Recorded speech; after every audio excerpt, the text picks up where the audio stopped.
Now, you must have heard that a lack of exercise can speed up your journey to the graveyard. But have you ever heard of a graveyard becoming the perfect spot for exercise? Well, that's what's happening in Zimbabwe's capital of Harare, where elderly people are performing high-intensity cardio in the middle of a cemetery surrounded by graves. With a lack of fitness facilities in Harare's neighbourhoods, the graveyard has become the perfect spot for many to get in shape and fight deadly diseases. Our next report brings you the details. In Zimbabwe's capital, Harare, a fitness club is keeping senior citizens fit. It's called the Commandoes Fitness Club, but its setting is a bit unusual. The club is right in the middle of a cemetery where elderly people are fighting deadly diseases, surrounded by rows of graves.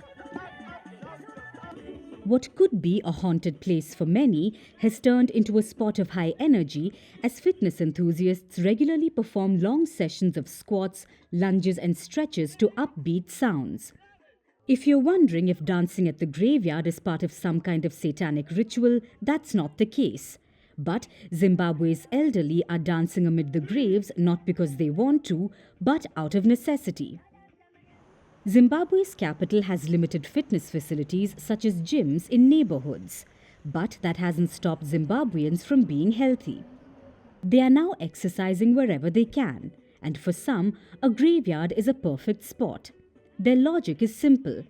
It reminds them of where exactly they do not want to end up at if they don't exercise. We are here for our daily exercises routine. The people lying here are resting, but the way I see it, some of them were laid to rest before their time. Some died because of diseases like diabetes due to lack of exercises. They lived a life of just eating and not exercising, and most of them died early. I just don't want to join them yet. That means I have to do the hard work here. Don't hold any doubts if a graveyard gym is a feasible idea, because for the members of the fitness club, it's working remarkably. Many are seeing positive results which have helped them control diseases like diabetes and allowed them to get in shape.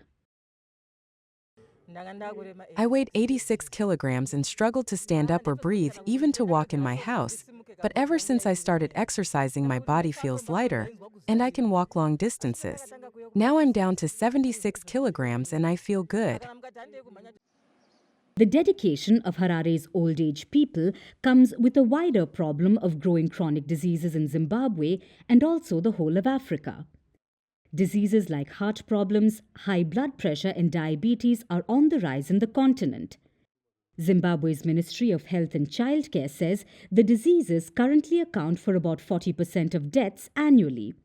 They are also becoming more widespread among younger people, and experts blame the lack of exercise and bad lifestyle choices.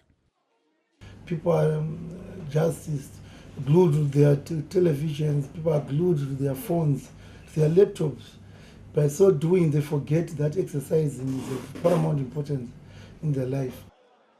Zimbabwe is taking the rise of chronic diseases seriously. This year, the government introduced a 0.5% tax on sales of junk food, including donuts, tacos, pizza, hot dogs, shawarma, fries, chicken and burgers to encourage healthier dietary choices. While the government tries to combat unhealthiness, the Commandoes crew are doing their best to fight their way to fitness. If they can beat the laziness and lack of infrastructure to come and perform exercise daily at a cemetery, then what's your excuse?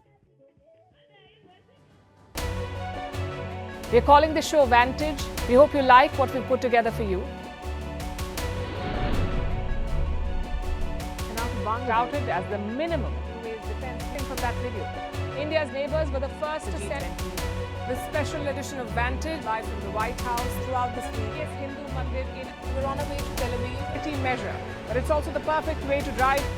I don't think that Prime Minister of Bhutan, Sherin Tagwe. Welcome to 60% of the world's office. Prime Minister Modi did the iron. We were actually How are you doing? How do you like? It's been 1 year since that meeting. Iron bars separate you from the outside. Out the vote efforts. Trump had, it says, and at $4.3 trillion. 300 billion by 2030. That's what we need to tackle climate change.